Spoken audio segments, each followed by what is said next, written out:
ካቢብ ኑርማጎሚዶቭ ዘኢግል ካቢብ እንዲህ ብሎ ተናግሮ ነበር ከዚህ ቀደም።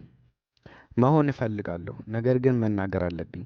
ምክንያቱም የእናንተ ልጅ ብዙ ያወራል፣ ምላሱ ረጅም ነው። አመቱ ሲጀምር ልጃችሁ እንደ ጫጩት መሬት ላይ ተንፈራፍሮ ተሸነፈ። አሁን አመቱ መጨረሻ ላይ ደግሞ ለቀበቶ ይጫወታል። ይህ የማይታመን ነው። ይህንን የተናገረው ከዚህ ቀደም ከሀቢብ ነበረ። ዴና የዩኤፍሲ ፕሬዝዳንት ምን እንዳደረግኩ አላቅም። አየርላንዶች 6 ሚሊዮን ብቻ ናቸው። ሩሲያ ደግሞ 150 ሚሊዮን ህዝብ አላት።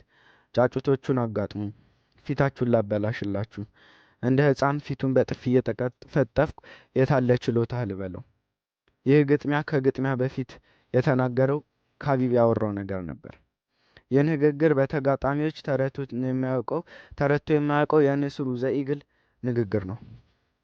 ካቢብ ኑርማጎሚዶቭ የዳጊስታን እንቁ፣ የሩሲያ ኩራት፣ በዩኤፍሲ ታሪክ ትልቅ የተባለለት ከሪንግ ወጥቶ ወደ ጎሳ ከጎሳ ደግሞ አልፎ የሀገራትን ጦርነት መልክ የያዘ ታላቅ ክስተት ነው። አንበሳው ካቢብ ስለ ልጅነቱ ሲናገር እንዲህ ብሏል። አባቱ ስለ ልጅነቱ ላይ የነበረውን ትልቅ ድርሻ ሲናገር እኔ ልጅ እያለሁ ከድብ ጋር ያታገለኝ ነበር አባቴ። ከድቡ ጋር ስታገል ድቡ ሲያሸንፈኝ ድቡ አሸነፈኝ አልኩት።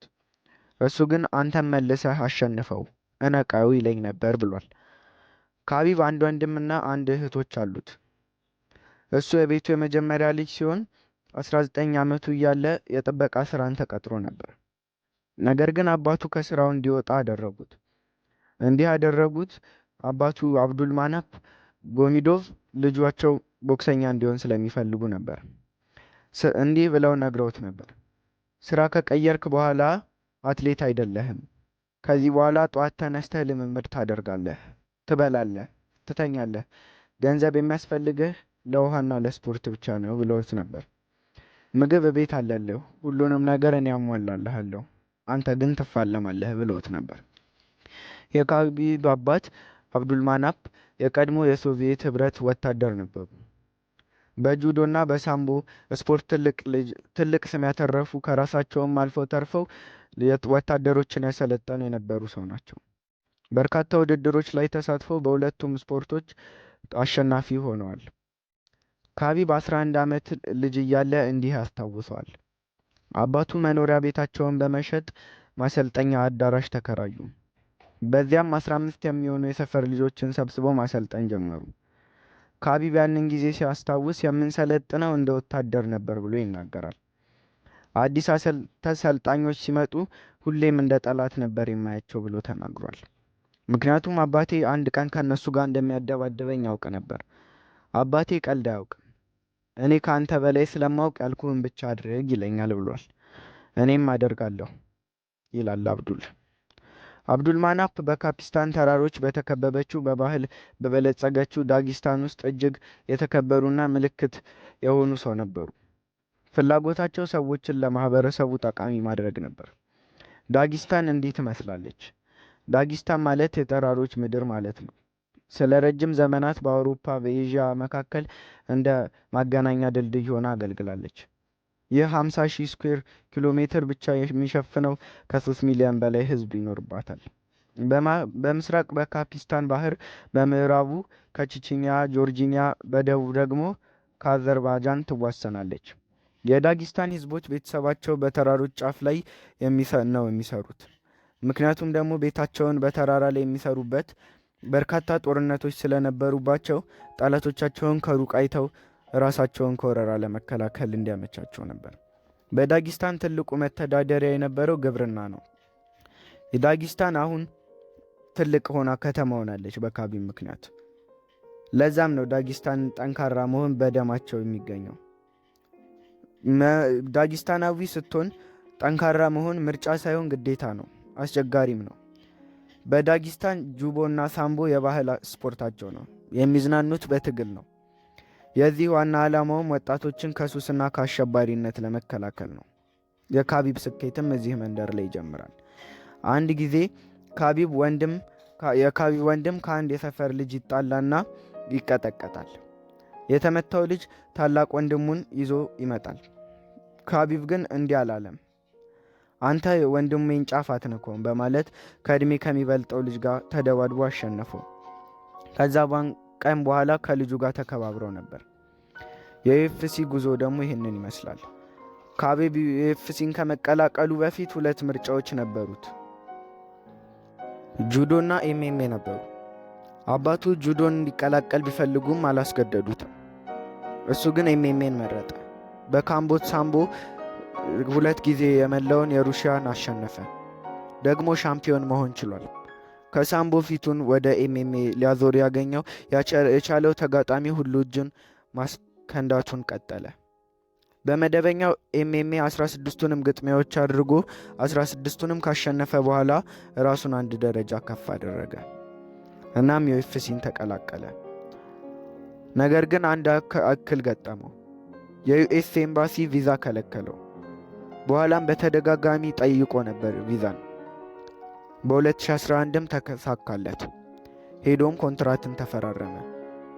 16-0 ሪከርድ ይዞ ዩኤፍሲን የደረሰው ካቢብ እጣ ፋንታውን ለመወሰን አባቱ ከኔ የተሻለ ብቸኛ አሰልጣኝ ነው ብሎ በሚያምኑት ወደ ሃቪየር ማንዴቭ የአኬ ማሰልጠኛ በመሄድ ልምምድ ጀመረ። የቅርብ ጓደኛውን የቀድሞ የዩኤፍሲ ሻምፒዮን ዲሲ ዳንኤል ኮርሚየር እንዲህ ይላል። ገና የመጀመሪያዎቹ ጊዜዎች ላይ ካቢብ እንዲህ አለኝ፣ ዲሲ አንድ ቀን ማንም የሚያሸንፈው ሻምፒዮን እሆናለሁ፣ እናም ብዙ ገንዘብ እሰራለሁ። እንዳለውም የማይታመን ስኬት አስመዘገበ። በግጥሚያዎች ላይ አንድም ቀን ፊቱ ደምቶ አያውቅ። የመጀመሪያው የዩኤፍሲ ግጥሚያውን ከማይከል ቫሎረስ ጋር አድርጎ ነበር። ከዛ በኋላ ያሉት ግጥሚያዎች በሙሉ ተጋጣሚዎቹን እያሳነሰ ማሸነፉን ቀጠለ። 5 ተከታታይ ግጥሚያዎችን ካሸነፈ በኋላ ንስሩ ራፋኤል ዶስ አንጆስ ገጠመው። እሱንም በበላይነት አሸነፈ። ንስሩም ይፈራ አልነበረም። ንስሩ ነገር ግን ትልቅ ጉዳት አጋጠመው። 8 የጀርባ አጥንት፣ የጉልበት አጥንቶች ተሰብረው ነበር።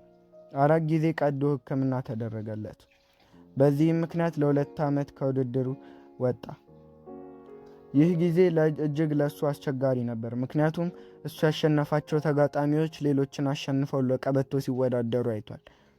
እንዲያውም ካቢብ በቀላሉ አሸንፎት የነበረው ራፋኤል ዶስ አንጆስ የላይትዌት ሻምፒዮን ሆነ። ከጉዳቱ አገግሞ እንደተመለሰ ቀጣዩ ተጋጣሚው ማይክል ጆንሰን ነበር። ካቢብ በጨዋታው መሃል የማይታወቅበትን የጭካኔ ትግል እያደረገ የሁለተኛውን ዙር እንዳለቀ በነበረው እረፍት ሰዓት እንዲህ ብሎ ተጮኸ፣ ተጠንቀቅ ዴና፣ ልጅህን ኮነር ማግሬክን እቀጠቅጠዋለሁ አለ። ዴናሙ መለሰለት፣ መጀመሪያ የጀመርከውን ጨርስ፣ ገና አላሸነፍክም ካቢብ ብሎት ነበር። ጨዋታው ሲቀጥል ጆንሰን የሚችለውን አደረገ። ነገር ግን ካቢብን መቋቋም አልቻለም። እንዲያውም መሬት ላይ አጋድሞ እየቀጠቀጠው እጅ እንዲሰጥ በተደጋጋሚ እየነገረው ነበር። ክብሩ እንደሚገባኝ ያውቃለሁ፣ አንተም ታውቃለህ። ስለዚህ ለክብርህ ስትል እጅ ስጥ በቃ እያለው ነበር። በመጨረሻም ጆንሰን እጅ ሰጠ። ምንም እንኳን ካቢብ ለአንደኝነት ለቀበቶ መፋለም እንዳለበት ቢያምንም አንድ ተጨማሪ ተጋጣሚ ማለፍ ነበረበት። ይህም ተጋጣሚ አንድም ጊዜ ተሸንፎ የማያውቅና ኃይለኛ ቦክሰኛ ነበር። ከተጋጣሚውም ስሙ ኤዲሰን ባርቦዛን በሪንግ ይባላል። በሪንግ ውስጥ እየተቀጠቀጠ ለዴና ዋይት የቀበቶ ግጥሚያ ስጠኝ እያለ ይጮህበት ነበር። ይህንን ጨዋታ በፍጹም ብልጫ አሸነፈ። ካቢብ በመጨረሻም ለቀበቶ የሚጫወትበት ቀን ደረሰ። ይህ ቀን ለካቢብ የማይረሳው ቀን ነው። ካቢብ ዶርሰንን አሸንፎ ለፍልሚያው እንደደረሰ ተጋጣሚው ቶኒ ፈርጉሰን ነበር። ነገር ግን በቶኒ ጉዳት ምክንያት ከጨዋታው ውጪ መሆኑ ተነገረ። በፍጥነት ለንስሩ ሌላ ተጋጣሚ ተዘጋጀለት። ማክስ ሆሎዌይ እንዲተካ ቢደረግም እሱም ግን ክብደት ማስተካከል ባለመቻሉ ተሰረዘ። በመጨረሻም አይኩዌንታ ተተካ። ከረጅም ትግል በኋላ ካቢብ የላይትዌት ንጉስ መሆኑን የሚያሳይበት እድል አግኝቶ በፍጹም የበላይነት አሸነፈ። ንስሩ ቀበቶውን በእጁ አስገባ። ቀጣዩ ግጥሚያ ግን የአሸናፊዎች አሸናፊ ነበር። ተሸንፎ የማያውቀው ካቢብ እና በዩኤፍሲ ውስጥ እንደ ተራው የገዘፈው ኮነር ማክግሬገር ነበር። ከሪንግ ውጭ የጀመሩት የላይት ዌይት ጦርነት ማሳደጊያ ለመስጠት የተደረገ የክፍለ ዘመኑ ምርጥ የተባለለት ግጥሚያ ነበር። ይህንን የለየለትን የባላንጣነት ለመገዳደር መፈላለግ ለማወቅ ወደ ኋላ መመለስ ማየት ያስፈልጋል። በመጀመሪያ ኮነር እና ካቢብ ጥሩ የሚባል ጓደኝነት ነበራቸው። የሚወዳደሩት የክብደት ክፍል የተለያየ ስለነበር ጓደኛ ባይሆኑም ይከባበሩ ነበር። ነገር ግን ነገሮቹ የተቀየሩት በሚወዳደሩበት የፌት ዌይት ዲቪዥን ቀበቶውን ካሸነፈ በኋላ ነው። ጋዜጠኞች ቀጣይ እቅድህ ምንድን ነው ብለው ኮግነርን ጠየቁት። እሱም የላይት ዌይት ነው ብሎ ተናገረ። የካቢብን ምድብ ቀበቶ ማሸነፍ ነበር በማለቱ ነበር። ጋዜጠኞች ይህንን ሐሳብ ለካቢብ ይዘውለት መጡ።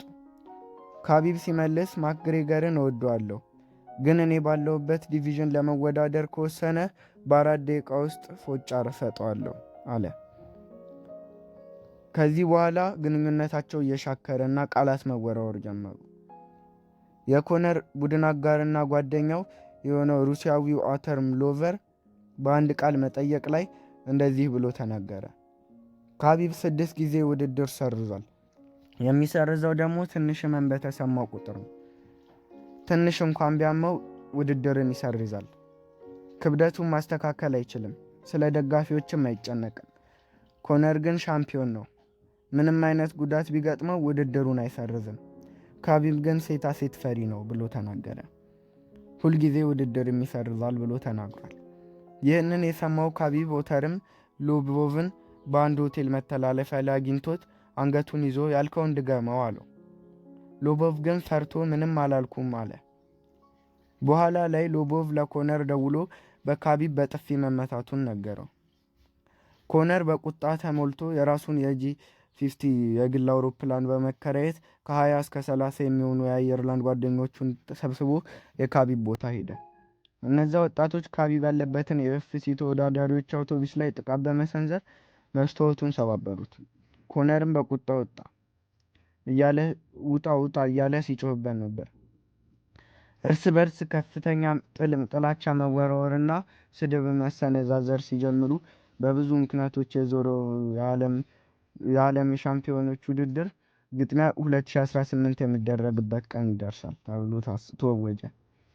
ነገር ግን ጨዋታው ብዙ የተጠበቀውን ያህል አልነበረም። ካቢብ በፍጹም ብልጫ በመውሰድ ኮነርን መሬት ላይ ዘርሮ ሲቀጠቅጠው ዋለ። በመጨረሻም በአራተኛው ዙር ላይ ኮነር ማነቆ ውስጥ ገብቶ በቃኝ በማለት እጅ ሰጠ። ካቢብ ግን ማሸነፉ ብቻ አላረከውም።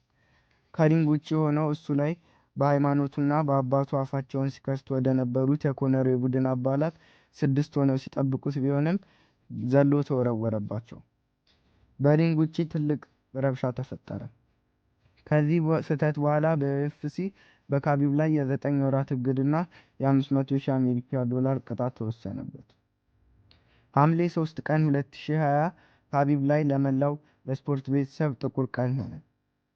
የካቢብ አባት እንዲህ ብለው ሞቱ ተናግረው ነበረ። ኮቪድ-19 በያዛቸው ሰዓት 2020 አካባቢ ላይ መሞታቸው እንደማይቀር አውቀው ነበር። በ57 ዓመታቸው ከዚህ ዓለም በሞት ተለዩ።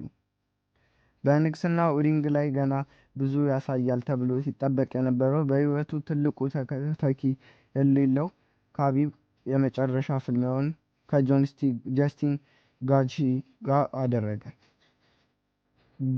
ጊዜው በአስደናቂ ሁኔታ አሸንፎ ቀበቶውን ካስረከበ በኋላ ያለ አባቱ በሪንግ ውስጥ መቀጠል እንደማይፈልግና ለአባቱ የገባውን ቃል ለመጠበቅ ሲል ራሱን ከውድድር አገለለ። ካቢብ ኑርማጎዶቭ ራሱን ከስፖርት ሲያገል 29ን በማሸነፍ 0 ሽንፈት ነበረበት። ይህ ፍጹም ሰው ነው። ይህንን ቻናል ሰብስክራይብ እንድታደርጉ እወዳለሁ። ፉኖ ነበርኩኝ። ከዚህ በፊት እንደጠፋው አውቃለሁ። ወደ ቻናሌ አዳዲስ ነገሮችን ይዤላችሁ እመጣለሁ። አመሰግናለሁ። ቻው